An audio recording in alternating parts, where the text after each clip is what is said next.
Hi, it's Jen from Shabby Fabrics. I have a fun project for you today, and that is how to make this fabric basket using a Magic Pillowcase kit. This is a project that one of our team members here, Diane, thought of because she thought, wouldn't that be cute to have not only the pillowcase, but a coordinating fabric basket, and she had the idea of using the pillowcase kit and making it into a basket instead of a pillowcase kit. And I'm so excited to bring that project to you today. She made it, showed me how to do it. I got to make a couple, and now I'm showing you today. So be sure to grab that download. It's free, of course. If you're on the Shabby Fabrics homepage, right down there in our video and free download section, click on that and you'll be able to download the instructions here of how to make the fabric basket. So as you know, on the Shabby Fabrics website, we have the Magic Pillowcases. Hey, by the way, this collection is called Animal Crackers. This is from Sweetwater by Moda Fabrics. We thought it was adorable. We have the Home and Away quilt kit in this, and then we have the standard size pillow kit. You're only seeing two of those there. You might see a little bit of those over on my left, your right. On the lower shelf there, we actually have 4 options for the standard size pillowcase, and then for the travel, we also have the 4 sizes. So we just fell in love with this collection, and we thought it was really cute for boy or girl. It works really well for both, and now you have a new option as well to make the basket. So inside the Magic Pillowcase kits, we have 3 fabrics. So I'll refer to them the way that you would expect to see that in your Magic Pillowcase kit. And we refer to that as the main body fabric. And of course, that's going to be outside here.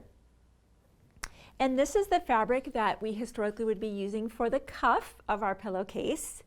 And then this would be what we'd be using for our accent. So that's the same language that we use for our Magic Pillowcase kits. Now, what you'll also need, in addition to these, to give that basket some form and structure, is some fusible fleece. You'll need a ½ yard of that. And be sure to grab the 44-inch to 45-inch wide fusible fleece. You want that full 44. It'll sync up perfectly with your fabric.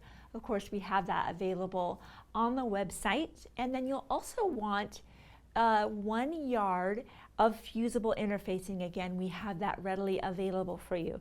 So you want to grab those 2 items as well as your Magic Pillowcase kit. Once you have all those items, our next instruction in our download is to go ahead and cut our fabrics.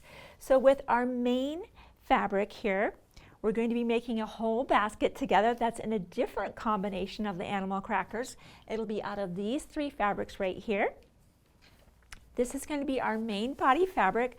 Our instructions have us cutting an 18 by width of fabric cut, and then an 8 by width of fabric piece for the lining. And that's going to, of course, come inside the basket here. From the cuff fabric, that would be the one we have right here. You'll be cutting your 9 by width of fabric cut on that. And then from the red, we would be cutting a 3 by width of fabric. So those cuts are what you'll be getting prepared. Of course, you're going to want to, press your fabric out before you make those cuts. For the outer basket, let's move right into, I'll move that big ruler, because of course that's what I did use to cut out my long width of fabric strips. I use my 6.5 by width and a 24.5 inch Creative Grid ruler. Now let's move on to the outer basket. So we have a piece for the outer basket that's a ½ yard. It's 18 by width of fabric. So 18 by about 44. We'll take that fusible fleece, that's this fabric here, or that, not fabric, but the fusible fleece, and we're going to iron that to the back side of that full ½ yard of fabric. Here's something that I noticed when I went and made the basket. When I had my fabric here, this is my fabric, and this is the fusible fleece. I prepared this ahead of time. I found that when I was ironing from this side, it could be a little bit, if I got my iron too hot, it kind of wanted to draw the fusible fleece up. So you could either use a pressing cloth, maybe an applique pressing sheet, Or what I found was just as simple is just to iron it from the fabric side, and it acted as a pressing cloth. So just press it from the fabric side and you'll have no problem. So with that 1/2 yard of fabric and the 1/2 yard of fusible fleece, marry them up. Don't be afraid to use a little bit of steam even. I did that and it made a really nice bond. So you'll do that all the way down that full 1/2 yard for the full width of fabric, and then once you have that, from that you'll cut out 2 squares that are each 18 inches. Now from that, now we're right here at this step. I'm going to use my Creative Grid 4.5 inch ruler, and I'm just going to put this in these corners. Now you can draw here if you would like and cut that out with scissors, or you can simply rotary cut. It's whatever you are comfortable with. Just remember, if you are going to rotary cut, you need to be sure to stop at that corner, or maybe get just a little bit shy of it, cut this way, but you don't want to cut beyond that. Some people are comfortable with that much control of their rotary cutter, and others are like, you know, I think I'm going to use scissors to be on the safe side. However you want to do it, go ahead and use your 4.5 inch ruler here, or find a different ruler you maybe already have. We just want to mark a 4.5 inch corner there. Now I'll go ahead and demonstrate that, and I make sure I stop just a little bit shy, and I'm very clear on where I begin. So I can now go in here if I wanted with my rotary cutter, or come in with a pair of scissors. But I wanted to demonstrate. If you're like, you know what, that just makes me nervous, I would grab a bigger pair of scissors than this, or since this is what I have on set, simply cut up the line. I want to demonstrate both for you. Do whatever you're comfortable with. So we'll do this on this 18 inch square, and then you'll repeat that same step with a second piece, because of course, remember we had ironed the whole thing together. So from the second 18 inch square, we do the same exact thing, and I've gone ahead and done that ahead of time just to save us some time. So now we're on this part of the pattern here, where we'll place our right sides together. And I love to use, when I'm dealing with this much bulk, I've got fusible fleece on both sides. I'm going to use my clover flower head pins, pinning all the way around. I want to mention something that we decided to do, because these baskets are going to have a lot of toys are going in here, books will be going in here. There could be a lot of stress on those seams, so we went ahead and used a 1/2 inch seam allowance, and not our normal 1/4 inch that we typically would use for quilting. So go ahead, when you put your pins in, keep them at least a 1/2 inch away from your seam line, and we're just going to pin on these 2 sides and across what's the bottom. Here, let me turn that so it looks just like your photo. So pinning here and across the bottom, and of course leave this open as we'll be boxing the corners. So I've just got, you know, regular 50 weight cotton thread in my machine, and I'm going to go sew a 1/2 inch seam down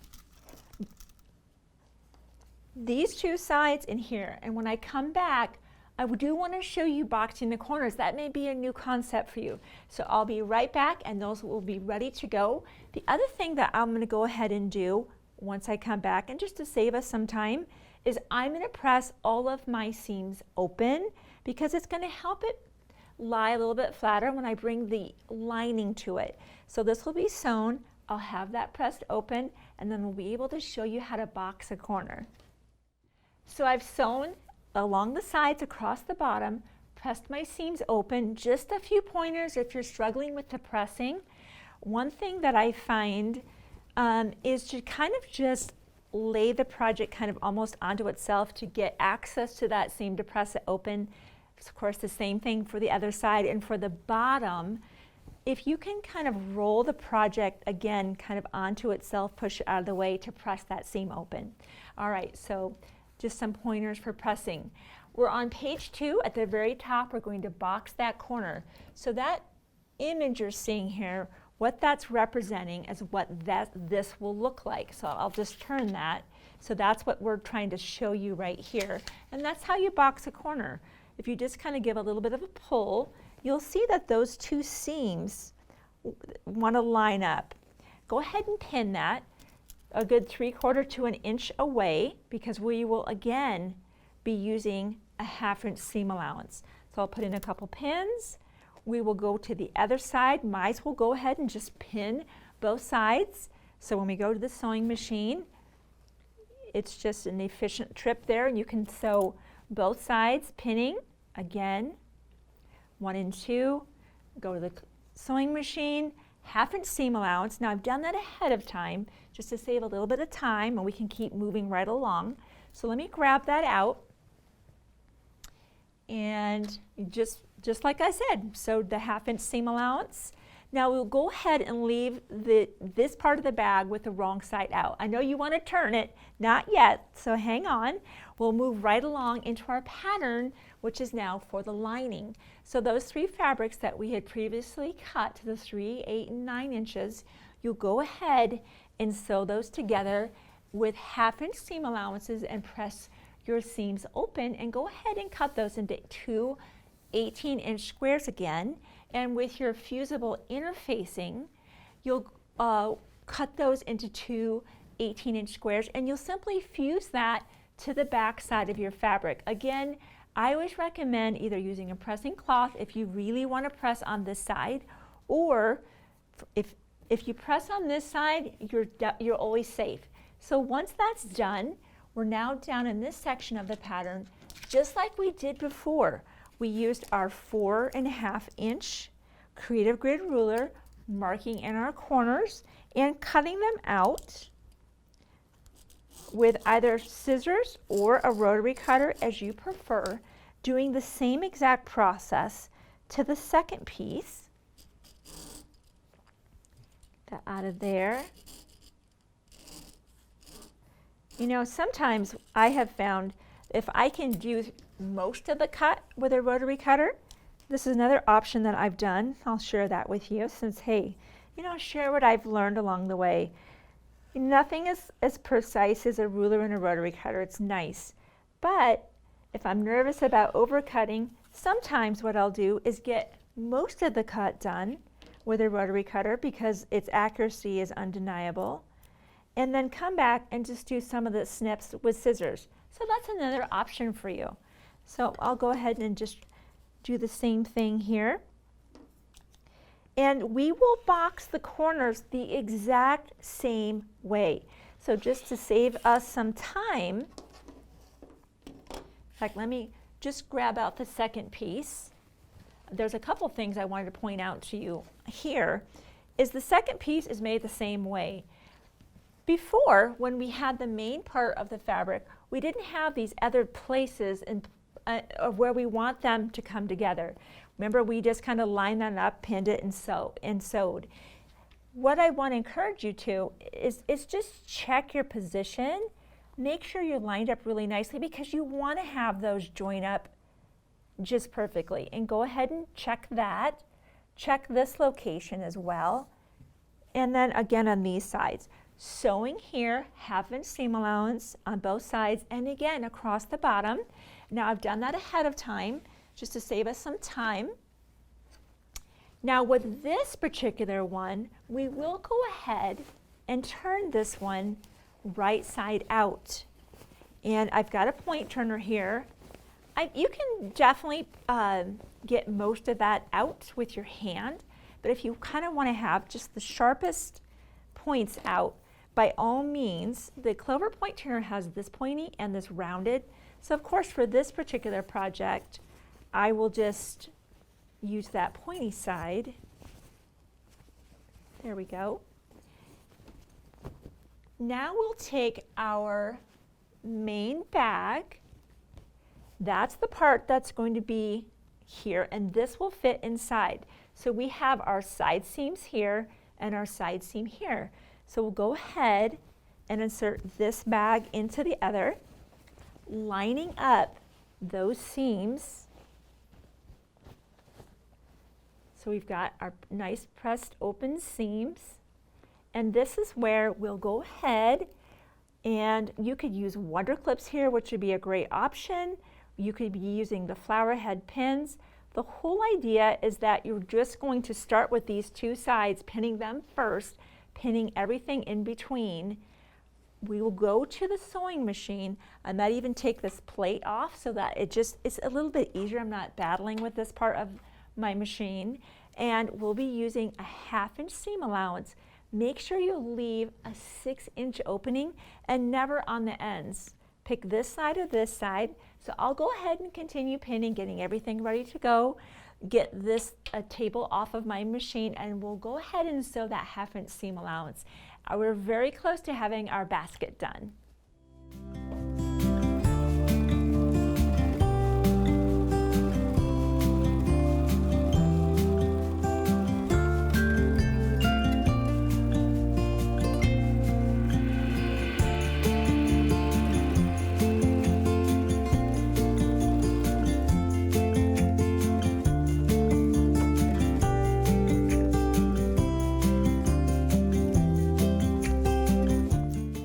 This is my favorite part. It's still always exciting getting to turn a project through and see what it looks like in the end. That's always so fun to me. So let's go ahead, turn it through our opening.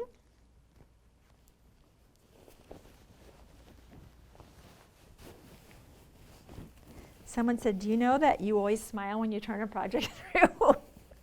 And I'm like, I guess that's true. You know, but hey, this is our favorite hobby, right? We get joy out of making things, and especially when it's this is a great thing to give, a toddler's room, a young child. Super fun. And you can imagine these could be in beautiful, elegant fabrics. It doesn't have to just be for a child by any means. So, okay, here is our bag. So we know that's the outside of our bag. And again, you can get in there with a point turner. And now we'll put our lining inside. So fun. Oh my gosh. That is absolutely adorable. So there is our opening. So we know we just sewed with a 1/2 inch seam allowance. So we'll want to go ahead and turn this down by a 1/2 inch. And I always find it helpful to give it a little bit of a press. We can in fact do that real quick. I think my iron might have turned itself off, but we'll see here. On both sides, that's about a 1/2 inch. And this is where I found the wonder clips to be really helpful, because you can see you don't want that to kind of take a roll. We talk about that in the pattern. You want that to kind of have a smooth, so it's kind of flat right there. And that's where the wonder clips help a lot. Now keep in mind that the wonder clip has this profile where it's arched across the top and flat across the bottom. When I take that to the machine, I will have this to the inside, so the clear part will be toward the inside of the bag. So just remember, the clear side, or the colored side, the pretty side, will be toward the outside of our bag. And I'm just kind of smoothing it out. So I'm certainly going to use the wonder clips to close the opening. Absolutely, that needs to no question happen.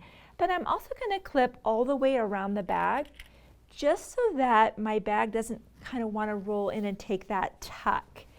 So I'm just smoothing that out with my fingers, kind of pushing that, kind of rolling it. You can kind of feel that in there.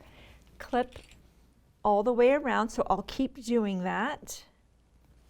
And then your preference of whether you want to use an 1/8 inch seam, a 1/4 inch seam, basically because we did a 1/2 inch seam allowance, you can go all the way to the full 1/4 inch. And I just want to sew this. I want to show this to you. So I know you're having to watch me clip right now, but I'm almost done. I just want to show you what this bag is going to look like. And we found if you went back and kind of pressed in the corner, kind of just with your iron, it'll stand up even better. All right, let's go sew this. This is too fun to just stop now. We're gonna do this together and enjoy the journey here. I'm gonna go ahead and go for the 1/4 inch seam.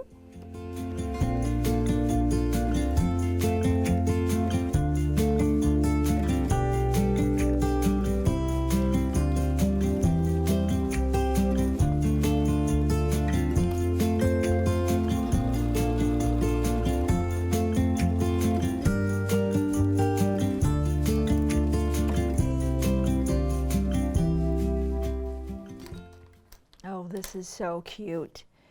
All those toys, all those things that our kids love can now be organized. They're happy, we're happy. And I'm just kind of pushing that lining into those corners really well. You can certainly use that point turner to help if you'd like. And we've kind of found, like, once you kind of establish the corner of your bag, you know, you can kind of take that and do a little bit of a press in there to kind of create that memory. See how that is really nice? It helps give the bag a little bit of structure.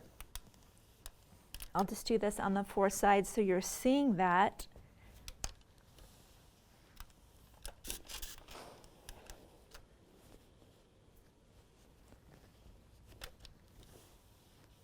So now, when you want to have that total coordinated look of not only the pillowcase, but a fun coordinating basket, be sure to grab 2 of those pillowcases, or, you know, up 2 of the same, or a combination from the same collection would be absolutely adorable. Now I'm just turning it down, and really you can turn it down as far as you would like.